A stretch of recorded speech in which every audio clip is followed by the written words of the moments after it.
Europa enfrenta el mayor reto desde la pandemia del COVID-19 con riesgos sin precedentes para sus reservas de gas natural durante este invierno luego de que Rusia cerrara el grifo de la mayoría de sus suministros por gasoducto y podría resultar en una competencia con Asia por las escasas y costosas ya remesas de gas licuado, transportados ya por barco, señaló la Agencia Internacional de la Energía. Según la AIE, con sede en París, Francia, mencionó en su reporte trimestral de gas que los países que componen la Unión Europea deberían reducir en un 13% su consumo durante el invierno, en caso de que Rusia realice un corte total del suministro de gas en medio de la guerra en Ucrania. Gran parte de ese recorte estaría sobre los consumidores en forma de medidas como bajar el termostato en 1 grado y ajustar la temperatura de las calderas, que se sumarían a los ahorros en el ámbito industrial y de empresas de suministros, indicó el grupo.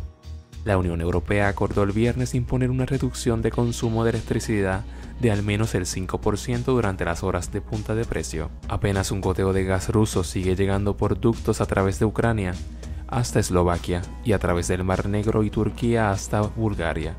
Otras 2 rutas bajo el mar Báltico hasta Alemania y por Bielorrusia y Polonia están cerradas. Otro riesgo mencionado en el estudio es que se produzca una ola de frío a finales de invierno, lo que plantearía un desafío especialmente complejo porque el gas de reserva subterráneas fluye más despacio al final de la temporada debido al descenso del gas y la presión en los almacenes. La Unión Europea ya ha llenado sus reservas al 88%, por encima de su objetivo del 80% antes de la llegada del invierno.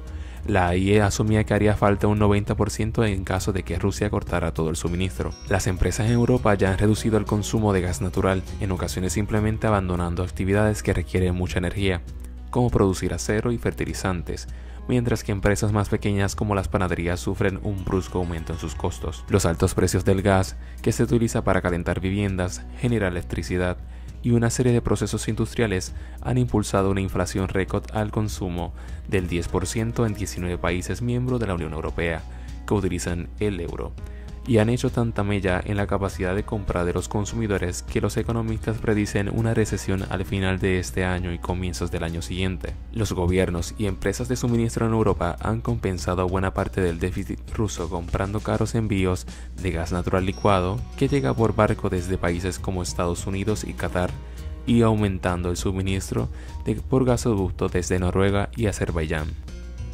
El objetivo es impedir que las reservas caigan tanto que los gobiernos tengan que racionar el gas a las empresas. Las reservas deben mantenerse por encima del 33% para un invierno seguro, según le indicó la AIE, mientras que los niveles por debajo de esa cifra conllevarían un riesgo de desabastecimiento si hay una ola de frío al final de la estación. Los niveles más bajos también harían más difícil que Europa vuelva a llenar los almacenes el próximo verano, mientras que ahorrar y mantener un nivel más alto ayudaría a bajar los precios disparados del gas natural. Los líderes europeos dicen que el corte del gas ruso es un chantaje energético dirigido a presionar a los gobiernos por su apoyo a Ucrania y sus sanciones contra Moscú-Rusia. Rusia detuvo este mes por el Nord Stream 1 que pasa bajo el Báltico a Alemania. Por su parte, el Nord Stream 2 que pasa en paralelo nunca ha entrado en funcionamiento porque Alemania rechazó certificar su puesta en marcha.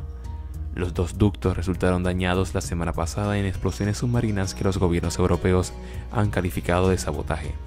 La demanda de gas licuado ha disparado los precios y reducido el suministro hasta el punto de que los países más pobres de Asia no pueden permitírselo. Bangladesh sufre apagones generalizados, mientras que Pakistán enfrenta cortes de luz programados que han reducido las horas de apertura de comercios y fábricas para ahorrar electricidad.